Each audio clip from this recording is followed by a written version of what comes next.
Bonjour mes enfants, j'espère que vous allez bien. Notre cours d'aujourd'hui s'articule autour des synonymes, toujours dans le cadre de l'unité 5, sous le thème sécurité et code de la route.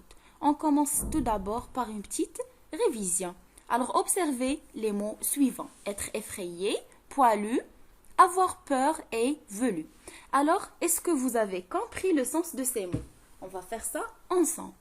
Oui, Sheima, qu'est-ce que ça veut dire être effrayé? Être effrayé, très bien, c'est être dans un état d'inquiétude ou de crainte. Très bien. Redouane, qu'est-ce que ça veut dire poilu? Poilu, c'est... Oui, Redouane, c'est désigner être couvert de poils. Et avoir peur? Oui, Chichi. Un sentiment d'angoisse en présence d'un danger. Très bien. On va passer maintenant à velu. Qu'est-ce que ça veut dire velu? Oui, Sheima. Il veut dire qu'il y a les poils très abondants. Très bien. Après avoir comprendre, c'est à vous de jouer maintenant. Observez bien les images suivantes. Quels mots pouvez-vous utiliser pour décrire l'état du garçon? Très bien. On peut dire le garçon est effrayé de voir les deux monstres. Oui. Qu'est-ce qu'on peut dire aussi? Oui, Zakaria, on peut dire le garçon a peur de regarder les monstres près de lui. Très bien. Pour la deuxième image, oui, les deux monstres sont poilus et ce sont les monstres velus. Alors, dans la première image, on a utilisé les deux mots et effrayé et a peur pour signifier la même chose. Et dans la deuxième image, on a utilisé poilu et velu pour exprimer la même chose. Alors, comment peut-on appeler ces mots? On les appelle les synonymes. Alors, qu'est-ce qu'on va déduire? On va déduire que les synonymes sont des mots jumeaux. Les synonymes sont des mots jumeaux. Très bien. Alors, on va récapituler ça.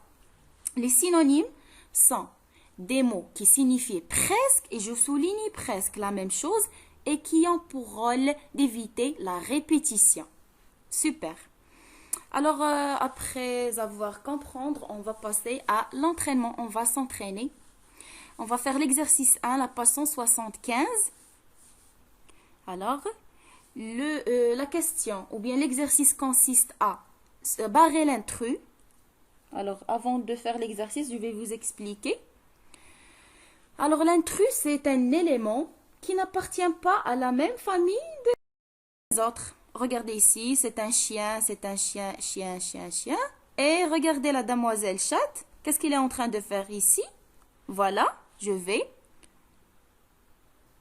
barrer l'intrus, comme ça. Ça veut dire que le chat, c'est l'élément qui n'appartient pas à la famille des chiens. Alors l'exercice, voilà. Regardez la fille. Comment elle est? Elle est sage. Le garçon, elle est attentif. Et le garçon, elle est prudent. Et cette fille, elle est aventureuse. Alors, où est l'intrus entre ces quatre mots? Vous devez le chercher et le barrer.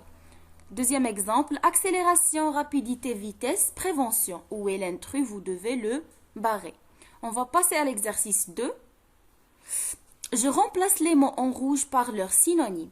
Alors, regardez le texte, je vais lire.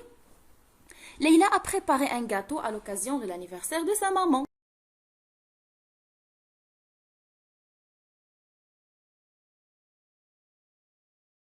Après, il a fait le thermostat du four à 180 degrés Celsius et après 10 minutes, elle a fait le gâteau dans le four. Alors, qu'est-ce que vous remarquez?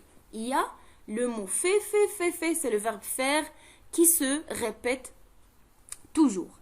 Et comme on a déjà vu, l'un des rôles des synonymes, c'est d'éviter la répétition pour embellir le texte, bien sûr. Voilà les mots que vous devez choisir entre eux pour embellir le texte. Le verbe ajouter, le verbe mettre et le verbe régler, le verbe incorporer. D'accord?